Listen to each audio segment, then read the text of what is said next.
युधिष्ठिर कहने लगे, हे भगवान, भाद्रपद शुक्ल एकादशी का क्या नाम है?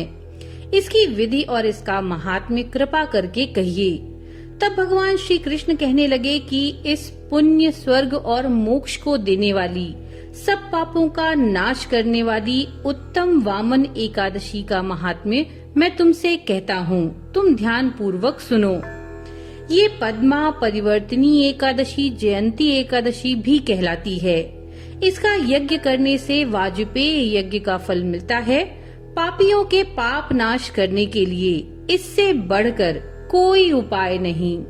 जो मनुष्य इस एकादशी के दिन मेरी वामन रूप की पूजा करता है, उससे तीनों लोक पूज्य होते हैं।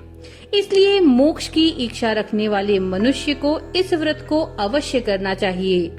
जो कमल नयन भगवान का कमल से पूजन करते हैं, वे अवश्य भगवान के समीप जाते हैं। जिसने भाद्रपद शुक्ल एकादशी को व्रत और पूजन किया, उसने ब्रह्मा, विष्णु सहित तीनों लोकों का पूजन किया।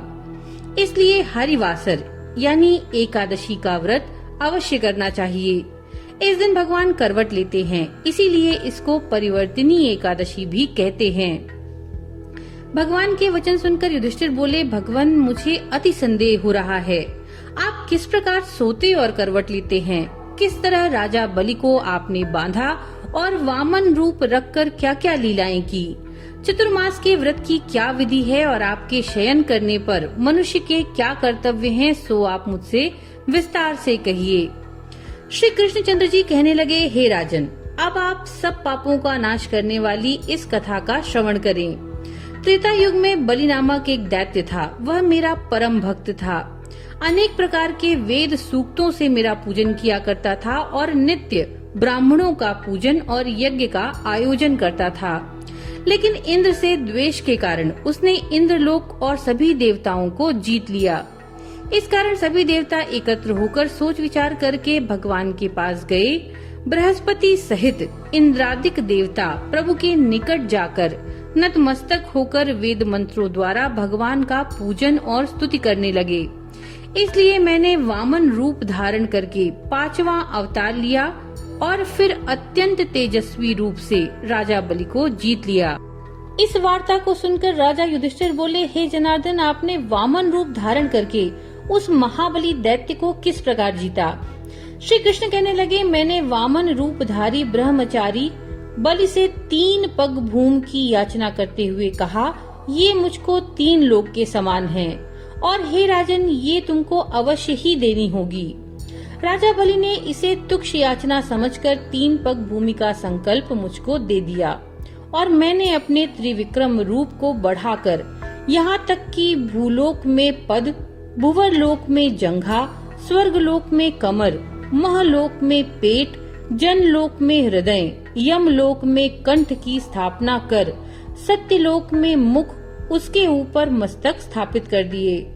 सूर्य, चंद्रमा आदि सब ग्रह, गण, योग, नक्षत्र, इंद्रादिक देवता और शेष आदि सब नागगणों ने विविध प्रकार के वेद सूक्तों से प्रार्थना की। तब मैंने राजा बलि का हाथ पकड़कर कहा, हे राजन, एक पद से पृथ्वी, दूसरे से स्वर्गलोक पूर्ण हो गए। अब तीसरा पग कहाँ रखूं? मैंने उसके सर पर पैर रखा और देवताओं के हित के लिए अपने राक्षस भक्त को पाताल लोक भेज दिया। वह मुझसे विनती करने लगा। तब मैंने उससे कहा, हे बलि, मैं सदैव तुम्हारे साथ रहूंगा।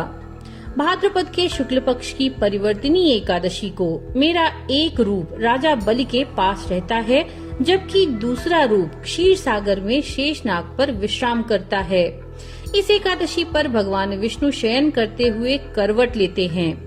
इस दिन त्रिलोकीनाथ भगवान विष्णु का पूजन किया जाता है। इस दिन चांदी, चावल और दही दान करने की प्रथा है। भक्तों को रात्रि जागरण भी करना चाहिए। इस व्रत को करने से मनुष्य के सभी पाप नष्ट होते हैं और वो स्वर्ग की प्राप्ति करता है। जो मनुष्य पापों का नाश करने वाली इस एकादशी की व्रत कथा का श्रवण करता है, उसे अश्वमेध यज्ञ के समान पुण्य फल प्राप्त होता है।